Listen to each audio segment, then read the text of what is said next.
Welcome back to a brand new episode of the Youier podcast, where throughout August and September I'm going to be sharing the Youier book with you. Why? To help you hear God's heart for yourself, because you can hear from God. And we are today digging into Expectant.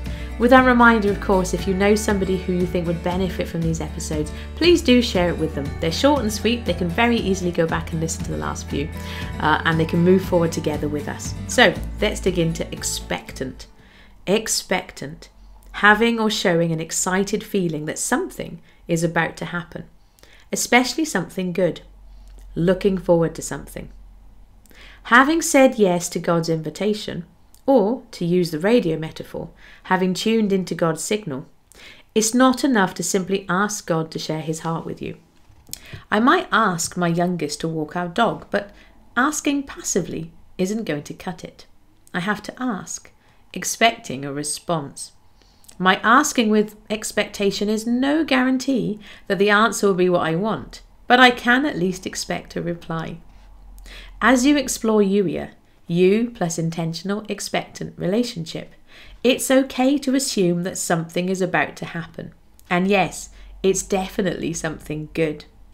As you invite God to share his heart with you, anticipating that he not only wants to, but it is actually his joy and delight to do so, get ready for the adventure of your life. God's been whispering to you since before the beginning of time. It's just that no one told us we could expect to hear what he's saying for ourselves. For too long we delegated the job of hearing from God to our pastors or prophets. Our pastors should be confirming what God has already told us, not speaking to God instead of us. And yes, there are biblical examples of people being called by God to hear his heart for nations and governments, even whole continents. But God is speaking to everyone. You can expect him to speak to you. And the more you expect to hear him, the more you will.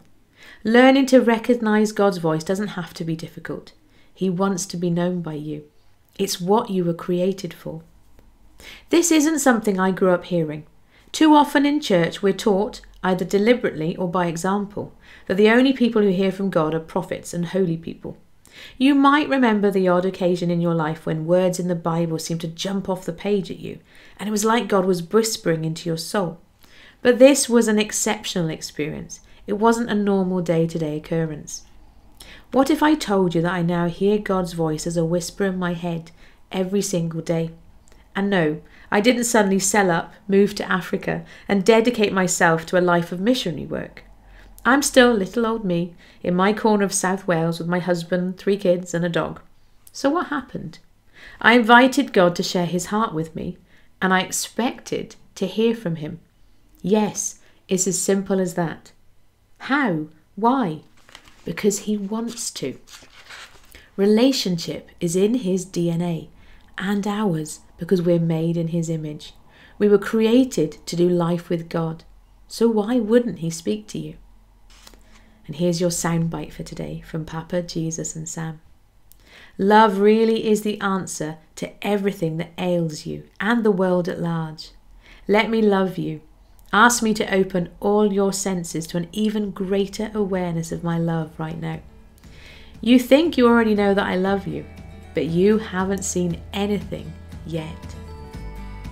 I'll see you in the next episode.